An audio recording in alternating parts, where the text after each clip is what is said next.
I'm really excited about something, and I want to know if you are too. Are you really excited about getting all of these rows sewn together? Well, you know what that means. We have to do the inner borders.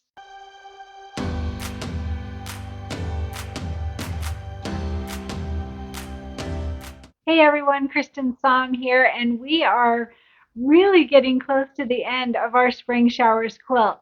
So if you're like me, you've had all of these rows sitting on your craft table in the way. And really, I've been putting each of the rows together as I finish them so that it looks more accomplished and it feels like, we're getting a lot done, but then the rows just sit there. So I can't wait to get these all sewn together. So to sew them together, that means that we are going to have to do the inner borders and the sashing. So the sashing are the little strips that are in between each of the rows, and then the outer borders are the ones that go around. So we need 7 of them. So think about each of the rows and then around the entire thing. So for our inner borders, this is our inner border fabric. It is a dark gray, kind of a brownish gray with stripes. And I did it a little differently. So normally I put down my fabric and then put the stabilizer underneath that and I cut each one. This one, I did the entire fabric piece. And I'll tell you, if you haven't already cut your borders, you're not going to waste much. There wasn't very much extra left over. So this is a good one to go ahead and use the entire stabilizer on the back if you want to do that. It's totally up to you. You could certainly cut out your strips and then put it on top of your stabilizer and cut each strip for the stabilizer. Some people may even not stabilize it. It's stripes. There's not going to be anything underneath it, so you might be able to get by. I really like the crisp look. I'm very into that, and we're going to quilt it. And it's kind of a busy quilting. We're going to use that cloud. So I definitely wanted to back mine with fusible stabilizer. And so, like I said, I took the entire sheet of this one fabric and put it on my stabilizer and cut it and I adhered it all. That's how I did mine. So let's go ahead and talk about what we need.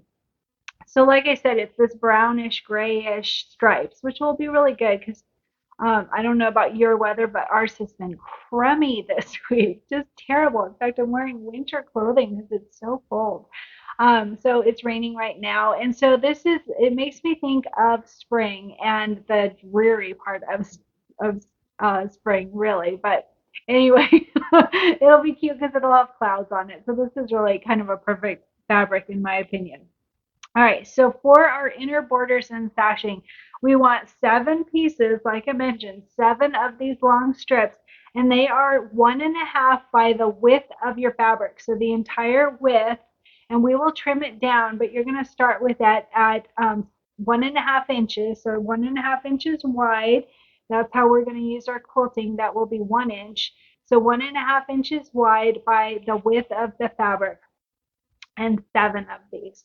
So what we're going to do is we are going to use batting. I haven't trimmed my batting yet, but I'm going to do it the same way I did the grass yesterday. So for the grass, if you got to see that tutorial, I adhere my batting with a piece or with the Elmer's glue. So it's a glue stick. It's purple, which is super cool because then you can see it, but then it disappears like really quick. So you have to kind of put it on pretty quickly, and then it goes invisible. So that's what I'm going to do for these inner border and sashing strips. Same thing, and then it allows you to bypass the first 2 steps of the quilting design. So that's really nice too. It's a pretty quick, easy process doing it that way versus doing it on the machine, in, out, with taking it out to be able to trim and all that. So we're going to just have it be all prepared from the start, and it is a quicker process. So that's how I'm going to do it. I haven't cut my batting yet, but what I did do is I measured each of my 4 rows, and every single one of them measures 30.5. So that makes it really easy because what you're supposed to do if they're off just a little bit, you kind of determine, you can either use the middle row as your determining factor for the size of your sashings, or you can get all 4 rows and find which one is the average. Like you would take all 4, multiply it, divide it by 4, to get the average. So either way, however works for you, but mine were, each of them was 30.5. So that makes it really easy. So that tells me that I want my batting to be 30 inches because like I did yesterday on the grass borders, hopefully you saw that video. That was kind of a fun one. I enjoyed that one. But I started the batting a 1/4 inch low. So I have my 1/4 inch at the top, 1/4 inch on each side because it's 1 inch. So our batting will be 1 inch versus this is 1.5 inches. So that gives us our seam allowance to be able to sew all of these together. So 7 strips, 1.5 inches by width of fabric, and then the batting 1 inch by 30. I'm going to go for 30 on mine. It will depend on yours. All of them are a little bit different depending on your seam allowance and how your blocks came out, whatever, don't worry. But mine, I'm going to do 30 inches for my batting. So for the quilting, we are going to quilt this. It is called Spring Border 1, and that is the clouds. Like I mentioned, it will be clouds. That will be super cute.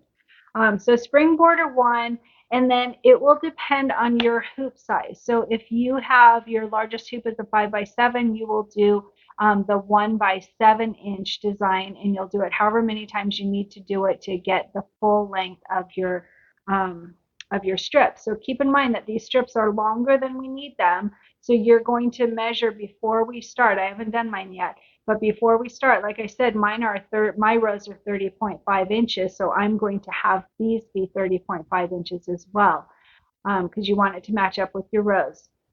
So then your quilting would be 30 inches is what I'm going to do, is 30 inches of quilting. So I'm thinking I'll probably do the exact same thing that I did yesterday with the grass border. And what I ended up doing was the 1x10, 1x10, and then I did 1x12 for the third hooping, which was the last.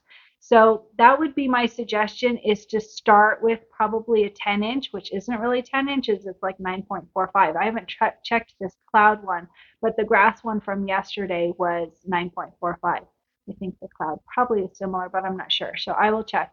But anyway, you would want to do the first 2 at about 10 inches, and then on the last one, measure. It's very easy. Just measure how much you need extra, and then determine which size hoop that you're going to use. So mine, I'm guessing, will probably be 1x10, 1x10, and 1x12. But again, I'll measure it and make sure that that is the size that I actually need. And if there's extra, you just let it run off onto the stabilizer. It doesn't matter. It's not going to hurt anything because we will have already put down our batting, and we'll have that little 1/4 inch there. And so it's not going to make batting in your seams. If you were to do the batting all the way to the end of your strip here and then run your quilting, then you're stuck. You're going to have batting in your seams because it will be tacked down with the quilting design on top of it. So my suggestion is to trim your batting, since we're going to do it beforehand anyway. Trim your batting in a way that you have a 1/4 inch on the end here. And if you have batting in your seam on this little bit, it's not going to be an end of the world, ruin your entire day. Don't worry, it's not that big of a deal. But we can make it so that that doesn't happen by just getting our batting ready from the start. So that's all. Let's see. Like I said, 10 by 10, 10 and 10 and 12. So 1 inch, because our strips are 1.5 inches, and depending on your hoop size. So whatever works out. But let's go ahead and get started on these inner borders and sashing so that we can get the top rows all put together. I'm pretty excited about that. Okay, I want to point out something very important. Are you paying attention? So when you cut your strips, I cut 5 of them to 30.5 because, like I said, I measured my rows and mine measure 30.5. So I did cut 5 of them, and then I started, I was just doing it like in this conveyor belt, like just doing them all. And then I caught myself and stopped. And thankfully, I stopped in time. So I just want to make sure that you stop in time. So doing the first 5 is fine, 30.5, but the last 2 do not cut yet. don't cut the last two because we will do those after we put on all of the sashings and the top and the bottom strips. And then we will measure our quilt from the middle to determine the left and the right side strip to see what size we need. So don't cut those yet. I also did cut my batting strips. I cut them to 1 inch by 30 inches. And same thing, I started to cut my next two, and we don't know exactly what size those are going to be. So just hold off, work on 5 for the first part. So work on the 5 for the sashing and the inner border on the top and the bottom, and the batting, but leave the other two until after we quilt these. All right, and just like I showed yesterday for the grass border, where I used this purple Elmer's glue stick, and it works great. It's you don't need too much, and it doesn't create a bunch of spray everywhere. I'm just not personally a fan of that, but either one will work. And you're just adding a little bit of the glue onto the batting and then putting the batting in place, and then we will bypass the first 2 steps of the quilting design. And so when you do this, you can see you get your 1/4 inch seam allowance up at the top and on each side. And we're going to go ahead and add this batting to each of the 5 strips. Remember, we're just starting with the 5 for now so that we know what size the last 2 will be. You guys, I was just about to bring my strips to quilt over to my embroidery machine, and it occurred to me I can merge a bunch of these into one hooping. I can't believe I didn't think about that, but I'm going to do that. So I'm not sure how many I'll be able to fit in one hoop. It obviously would depend on your hoop size, but I'm going to mash as many of them in there as I can, save on time and stabilizer. So I'm going to show you how to do that in case you want to do that as well. It should be pretty simple actually. So I'm going to open Embellishment Essentials. I love Embellishment Essentials. I'm loving how much we've learned on this in the short time that we've been using it, and it's so much easier than I expected. So it's really fun. If you haven't already purchased Embellishment Essentials and you're in the market looking for embroidery software, please use my affiliate link, and it will benefit me a little bit to have you learning the software with me. So I'm in Embellishments now. I'm going to go to, sorry, my video is choppy for some reason.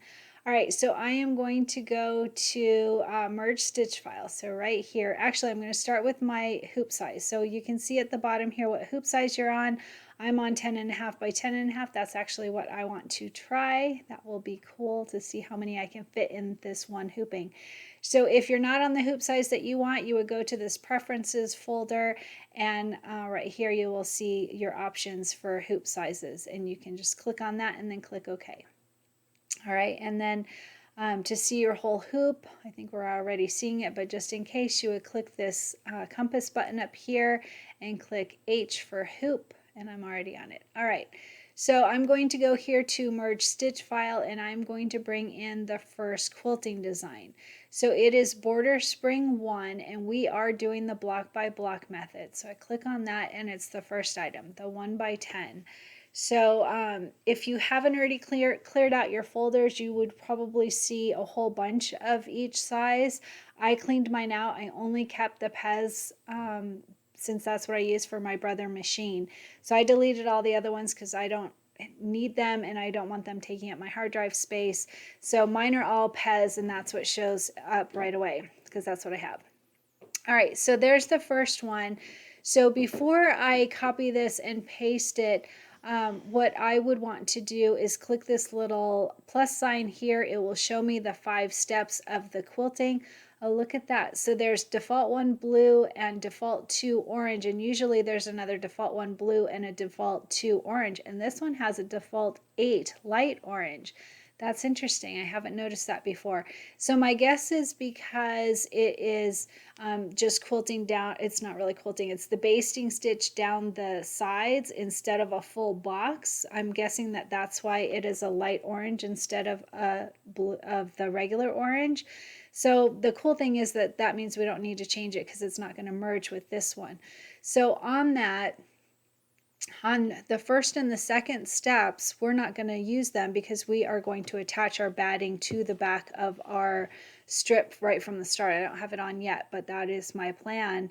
So you can go ahead and just click on the first and the second step and click delete. I'm going to keep it so that I remember in my tutorial to tell everyone to bypass it. But you actually would not, if you delete both of those, then you don't need to make any changes before the color sort because there won't be anything to join in the wrong order. So I am going to change, since I've got two default one blues, I'm going to change this first one, which is the one that you will likely delete. So I'm going to go ahead and change that to tropical and say okay. Everything else should be fine. We've got orange, blue, light orange, and turquoise, so we should be fine. So I'm going to go ahead and click on this, and I'm going to move it over to the far edge, and I'm going to just make sure that it's lined up in the middle. See these little black squares here? That tells me that I'm on this center line here. All right, so that's the first one. I'm going to hit Control C while it's all highlighted. That will copy it, and then Control V to paste it. And you can see that I now have the second one, and I can see that it's got the colors that I've chosen. So that's correct. You can't see that, you can see it over here on the right, but you can't see it over here because it's right on top of the first one. So all I'm going to do is click somewhere in the stitching and move it over. So, oh, there, we can try out that align and distribute button too. We haven't used that for a while. I wonder if I'll remember how. All right, so that's the second one. I am going to hit Control V to paste another one. And again, it goes over that first one. And I'm just going to move it over. I'm going to move it to the middle. So we shouldn't have extra fabrics because we're going to put this strip right into the placement stitch. But even still, it's nice to have it aligned. So that's the third one. You can see it over here. So I'm going to hit Control V to get a fourth one, and again move it over. We had to do them all wonky so that we can see that align button. I'm going to do that just to play, learn more things. All right, so that's the fourth one. I'm going to hit Control V to get the fifth one. I can get 5 in one hooping. I'm quite excited about this. All right, so you can see that they aren't distributed really well, and I'm just going to warn you, I haven't used this feature in a while now, and so I'm a little bit nervous about reminding you how to do it, but we'll see how it goes. So let's see. I think we need to do that first. My guess is we need to do that first and then do the color sort. I'm curious if it matters. I would think it would because they're going to group. So I'm going to go ahead and do it first just in case. So if we go to, what was it? Align and distribute. And then let's just try a couple things. So if we do align to the top, let's try that. That didn't do anything. So let's try top and left. Oh, you know what? We don't have anything clicked. I bet you we have to highlight them all. That's my guess. Yes. So let's try that again. I'm going to move this over. All right, and then utility, align and distribute. And then let's try top and click apply. Oh, look at it did. So see, now they're all aligned up in the same line. And then the other thing that we want to do is distribute them. If we do center, is that going to bring them all together? Let's try it. Ooh, look at that. Don't you love Embrilliance?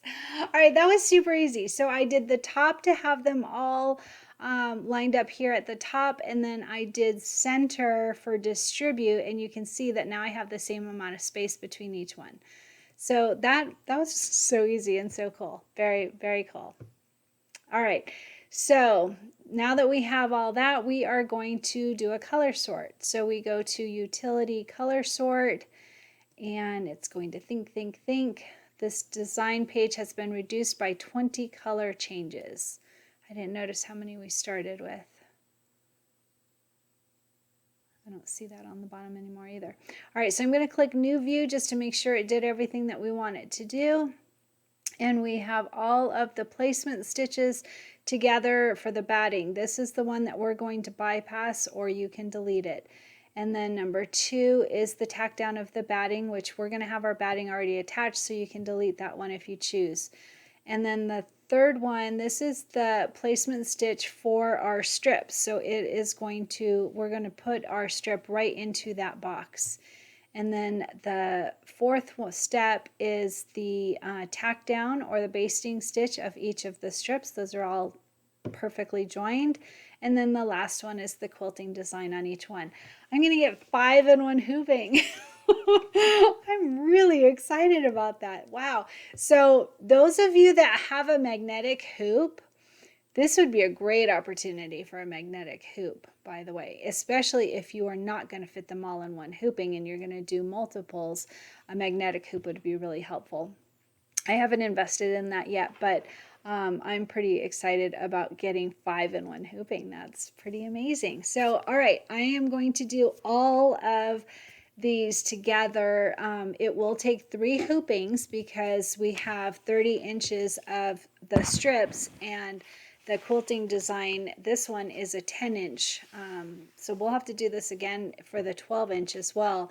But this will work for the first 2 hoopings, and then for the third hooping, I'm going to use a 12-inch probably. I have to measure it first to make sure. But if so, I will do the exact same process as this. And if you decide to merge them together, I want to know. I want to know that you tried something different, if you learned something new. I love hearing about that, so share that. And just a reminder, if you haven't purchased Embrilliance Essentials and you're thinking about it, please use my affiliate link. It is www.embrilliance.com/jam, Jam affiliates /Cristin creates. That's my my affiliate link, and right here on the left is essentials, or it's up at the store button here. Either one, it works the same way, and you would click on add to cart. Embrilliance Essentials. Thank you.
Hey everyone, so once you have your first hooping of quilting done, then we are going to fold it back. So you can see where the quilting ends. You can see where the quilting ends, and you can also see the stabilizer. And we're just going to fold it at the end of that quilting. And then we are going to place it, make sure that it's going the right way. And we're going to place it inside of the placement stitch box that we just stitched. So right inside of that box, and then fold back the previous quilting and tape in place. So you can tape it up at the top easily without worrying, because we can see where the box starts, and I'm sure that's hard to see with the light quilting, but it starts here, so we know that we can tape up here. And then you just want to make sure that it is straight within that box. And I like to tape the bottom also, because again, the placement box ends here, so I know I can tape here and it's not going to run over it. So that's how we are going to do the second hooping. So again, here's our quilting. I can look on the back and I can see where my quilting ends and fold it back. And then I am going to place it in the box so that it won't overlap and it is close to the first hooping. And then I'm going to tape in place. So once I have that all set, then I am going to run the second hooping. I'm going to do 1 by 10 again. I did 1 by 10 on the first one. I'm going to do 1 by 10 on the second one, and then I'll measure and see what I need for the third hooping, the last hooping.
And my shirt today is hot chocolate and sweater weather. And this is a spring quilt, but it's cold.